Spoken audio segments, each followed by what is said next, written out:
On January 10, 1954, a British Overseas Airways Comet aircraft took off from Rome's Ciampino Airport at 9:31 in the morning.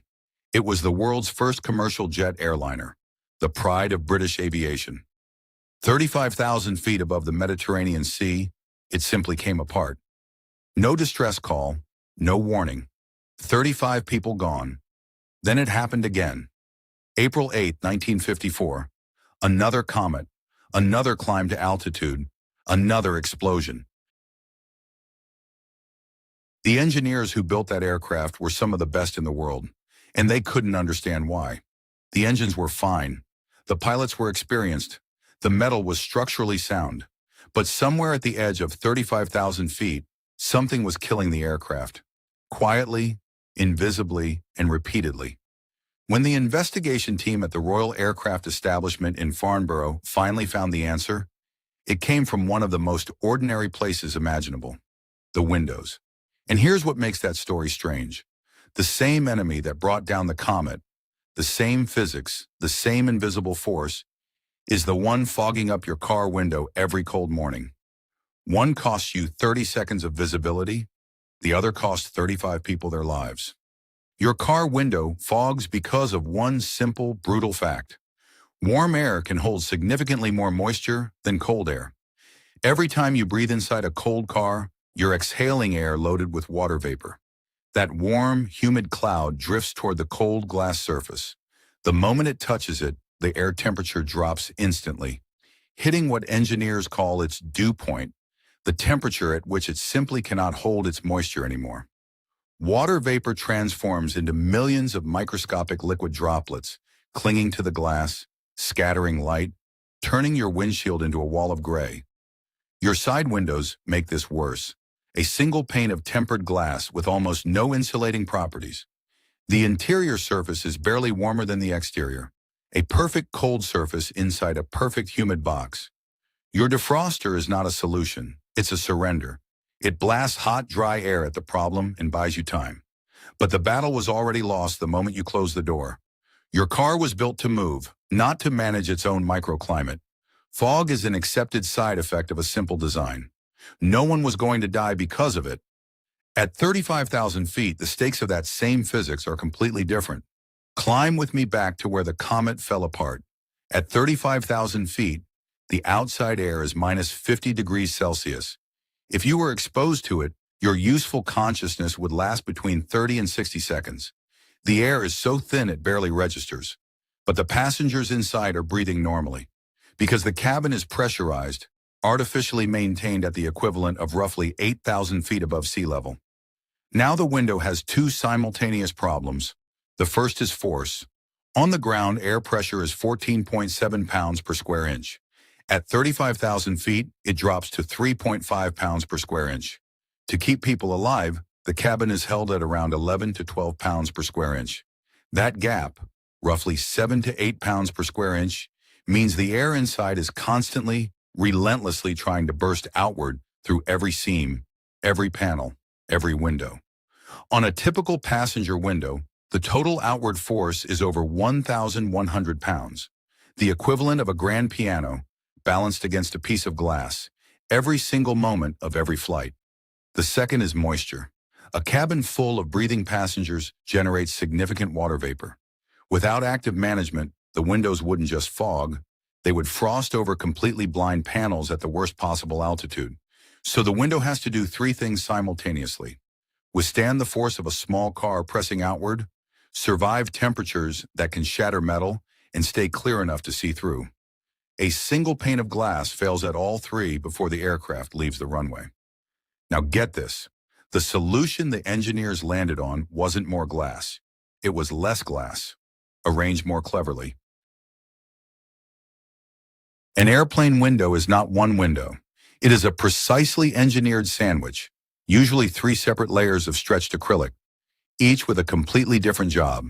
The outer pane is the structural heavyweight, thick, tough, designed to absorb the full pressure load, all 1,100 pounds of it, while being blasted by minus 50 degrees Celsius air at 500 miles per hour. This is the component doing the hard labor. The middle pane is the understudy, Under normal conditions, it does almost nothing. But in the rare event the outer pane cracks or fails, the middle pane can take the full pressure load, giving pilots time to descend to a safe altitude before anything catastrophic happens. It is, in aviation terms, a failsafe, the engineering assumption that something will go wrong, and designing around it before it does. This is the bleed hole, and it is the quiet genius of the entire system. It has two jobs, and both of them are invisible. The first job is structural. By allowing the air between the outer and middle panes to equalize with cabin pressure, it ensures that the outer pane absorbs the full pressure differential. Without the bleed hole, that pressure load could shift unpredictably between layers, creating stress concentrations. The same kind of invisible, cumulative damage that eventually destroyed the Comet's windows and brought two aircraft down over the Mediterranean. The Comet's windows were square. At high altitude, the corners of those square windows focused the pressure stress into a single point, cycling with every pressurization, every flight, until the metal around the frame simply gave way. The engineers who redesigned the windows understood. Corners are where forces go to concentrate. Remove the corners and you remove the failure point. That is why every commercial aircraft window since 1954 has been oval, not for aesthetics, not for the view.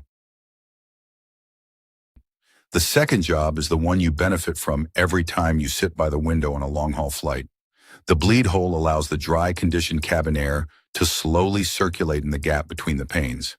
That prevents any moisture from getting trapped, condensing, or freezing on the cold outer surface. Without it, the space between the panes would become its own private fog machine. Here's the craziest part of the story. Everything above is the solution for passenger windows. In the cockpit, the problem is an order of magnitude harder, and the solution is invisible to the naked eye. Pilot windshields have to survive a direct bird strike at over 500 miles per hour. At cruising altitude, a large bird carries enough kinetic energy to punch through standard acrylic. Aviation regulations require the windshield to survive the impact of a 4-pound bird at full cruise speed. These windows are not designed to survive a crash. They are designed to survive the sky itself. But their most remarkable feature has nothing to do with thickness or impact resistance. It has to do with what's buried inside the glass. Vaporized under high vacuum onto the inner surface of the outer ply is a coating of pure gold or indium tin oxide, a film measured in angstroms, so thin it cannot be seen, yet electrically conductive. High-frequency electrical current, typically 115 volts AC at 400 Hz, runs through it continuously. The resistance generates a perfectly even, perfectly transparent field of heat across the entire windshield surface. No hot spots, no cold streaks. The outer face is maintained at between 25 degrees Celsius and 40 degrees Celsius, warm to the touch, even while the air outside is minus 60 degrees Celsius. This is not a defroster. It does not react to ice after it forms. It prevents ice from forming in the first place. The clear view from the cockpit is not a passive condition. It is an actively maintained state, running silently for the entire duration of every flight. But the engineering goes one step further, and this is where it becomes remarkable. Embedded within the windshield itself are 3 to 4 temperature sensors per window. They feed data to a dedicated controller, a small specialized computer that monitors conditions hundreds of times per second, not reacting, anticipating. Consider what happens when an aircraft has been parked overnight at minus 50 degrees Celsius. Every layer of that windshield is deeply, uniformly frozen, what engineers call a cold soak.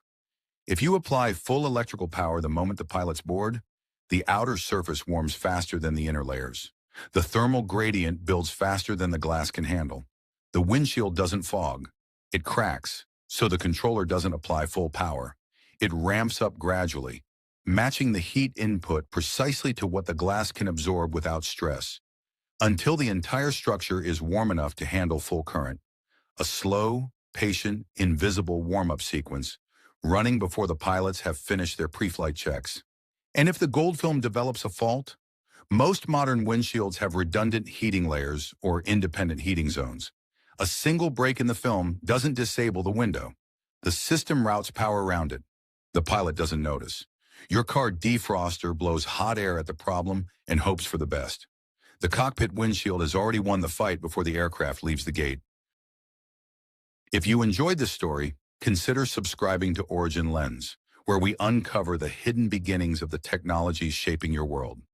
Drop a comment with your thoughts on today's topic, or tell us what everyday object you'd like us to uncover next. Your ideas just might shape our next journey.